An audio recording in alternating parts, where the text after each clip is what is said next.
Disclaimer, I do not dislike CinemaSins, and that is not a lie. For my next Everything Wrong with CinemaSins video, I'm going to be sending their video on The Incredibles. Enjoy the video, everyone. First of all, I'm giving you 100 sins for sinning this incredible film. Pun intended. Even in fantastic Pixar cartoons, nobody can aim for Well, it's hard for this officer to aim properly since the bad guys are driving at a high speed and swerving. This is all well and good, but someone driving alongside on the street could easily figure out your identity if they noticed you before you did this, or even remember your car. Your identity is toast, Mr. Incredible. First of all, people driving alongside on the street would notice because they would need to focus on driving. Also, Mr. Incredible's mask barely even covers his face. And as it turns out, unpredictable chase ended up going down the perfect street for Mr. Incredible to stop it. This isn't convenient because Mr. Incredible set his computer to have where he drove to be to intercept the bad guys. I'm your #1 fan! This move doesn't work out any better for Incrediboy than it did for me at Taylor Swift's New England estate, which is why in about 15 years, Taylor Swift is going to be really sorry once I unleash all my evil inventions. Jeremy says something random cliche. How the hell did Mr. Incredible know this dude was on top of this roof? All he heard was that there was a tour bus robbery in progress. He obviously didn't get there while it was happening, but he got there in time to see the robber running away, I guess? But didn't catch up to him until he ran all the way to the top of a building. Well, Mr. Incredible most likely tracked the robber down by listening to his car's police scanner looking at his computer. You know, because it tracks criminal activity? And not just one, but 2 superheroes tracked and found this asshole. This is you just saying what happens to have happened in the movie. Mr. Incredible accidentally saved someone into the scene of another crime he can stop. Well, when Mr. Incredible has both crime and people in danger in his hands at the same time, he always chooses the latter first. So I guess this minister knows their secret identity? Nearly all the wedding guests are dressed in their superhero outfits, which is odd, considering you'd think proper wedding attire would be called for, even here. They took a risk this guy wouldn't say anything, which is kind of amazing. Yes, the minister knows who all the superheroes are, so he won't be saying a word about it. You and your son can go now, Mrs. Parr. Did the principal ask her to come out here without looking at the tape first? Yes, Helen was called down because Dash put a tack on his teacher's chair and the principal didn't mention the tape. Listen to these lines for clarification. He's a disruptive influence, and he openly mocks me in front of the class. I hit a camera. Yeah, and this time I've got him. Man, that kid is riding the quietest big wheel in existence. He must have that Caterpillar drive from the Red October. Jeremy says something random cliche. Now I gotta pay to fix the table. The table? You broke a plate, dude, not a table. Man, you are distracted. Jesus. He did damage the table with a knife, which you are literally showing a scene of. Why is it that none of the kids in this family have the same powers as their parents? You'd think genetically, with 3 kids, there'd be at least one. And you'd think even if they had different powers, each would have either elasticity or super strength or some combination. Because their powers are based off their personalities. Also, I think that if they had the same powers as Bob and Helen, that'd be pretty uninteresting. Whoa! Awesome, but that's still spit. That was more water than sputum. It can't be a superhero movie in the early 2000s without heroes saving people from a burning building. How is heroes saving people from a burning building something wrong with this film? I wanted to go bowling! Both these superheroes used their rescued fire victims as shields during this debris shower. No, they turned around to protect the victims from the debris. What am I going to do about my husband face? Pointing things out on the screen. In a world where superpowers are real, physical injuries as a result of superpowers are not real. Oh really? Then how do you explain this? This message will self-destruct. Brad Bird steals the Mission Impossible from a franchise he will one day direct. 1, it self-destructed so that the family wouldn't find out. 2, as I've said before, this is a reference, not a rip-off. Do residential homes have water sprinklers? Yes, some places do, and that was a question, not a sin. Convenient jungle waterless slip and slide. Actually, water is abundant in most tropical environments. Since later we see this thing has propeller arms, why is it not using said propeller arms right now? Because Mr. Incredible is holding it in place, which you're literally showing a scene of. Mr. Incredible uses my older brother's stop hitting yourself method to defeat the robot. That is not a sin. I take it our host is... I'm sorry. Mirage and Mr. Incredible are definitely not this close, and not close enough to have a normal conversation for sure. And that is a waterfall of lava. How can they even remotely hear each other at all? A waterfall consists of water. That is a moving wall of lava. So, has he not cleaned that thing since he got a Mirage hair on it? That was months ago, right? And Helen didn't notice this until now? Yeah, that's what the movie's telling us. First time, they sent a self-destructing iPad. Second mission, regular-ass phone call direct to this family's home phone line. Because security, right? I mean, this is ultimately what gets Helen curious enough to go after Bob later. So Syndrome's outfit's sloppy mission delivery really caused his own demise, if you think about it. Well, in many films, villains do things that cause their own downfall, so that isn't a sin of this movie.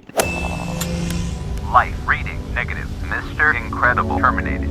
This is the worst goddamn life-sensing probe ever created. It doesn't have any proof of Mr. Incredible being dead, unless it got fooled by the convenient gazer beam skeleton down in the cavern. That is exactly what happened, my dude, and you even play a scene later that tells you that. But tricking the probe by hiding under the bones of another super? Can also withstand a temperature of over 1,000 degrees.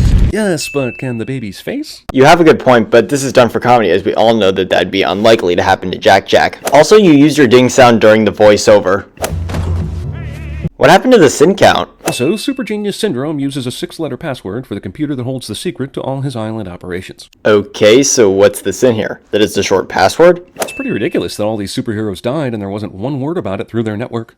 Sure, they may have gotten out of touch over the years, but all these people dying and not even a whisper about it? 1, their deaths aren't on the news since they're, as you said, all out of touch with each other. And 2, the newspapers reporting the super's alter egos missing are the whispers. Incredible fire-based garbage disposal here. But what if you accidentally bump dinner into this thing?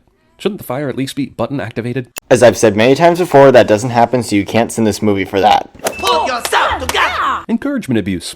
Abusagement. Sinning this scene, that's worth 90 sins. Take that off before somebody sees you. Who's going to see it? You're in a bedroom where you just closed all the blinds. Well, someone could notice it through the window behind Violet. Snug, I'm calling in a solid you owe me. Snug Ex Machina. I wouldn't say this is a Deus Ex Machina since Helen is currently not in seemingly unsolvable danger. I always knew you were tough, but tricking the probe by hiding under the bones of another super? Oh, man! Maybe it shouldn't be Mr. Incredible's amazing trick you're amazed by, but the horrible failure of your probe to detect him.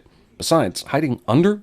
Where is he hiding under? 1, Mr. Incredible hid behind a rock behind Gazer Beam's skeleton. 2, doesn't this prove your earlier sin wrong and you're ignoring it? The kid stowed away, which is cute, until you think about how they did it. I mean, only one of them can turn things invisible, and yet they somehow arranged to sit her in seconds, snuck into the car before Mom for a ride to the airport, snuck onto the plane, and then stayed quiet this whole time. First of all, we don't see Violet and Dash arranging cars, so you can't say that they arranged to sit her in seconds. And second, they didn't sneak in the car since Violet says that Dash ran away when Helen left. It would certainly suck if these missiles hit the jet, but considering what Edna said about their supersuits being indestructible, would it really be all that bad?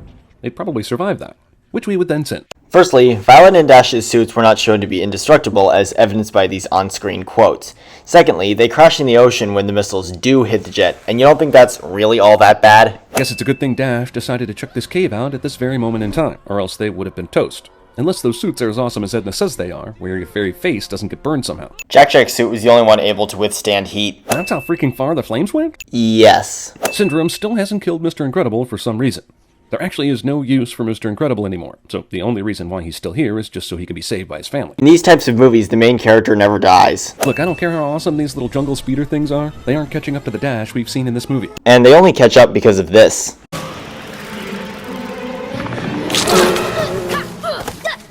Dash is a Doogie Howser graduate of the Prometheus School of Running Away from Things. Technically, Dash could run in any direction since the flying vehicles could turn and follow him. Man, Brad Bird loves the bullets whizzing into the water effect, doesn't he? Okay, so how is that a sin? You married Elastigirl? How do you not know that after following Bob around all this time?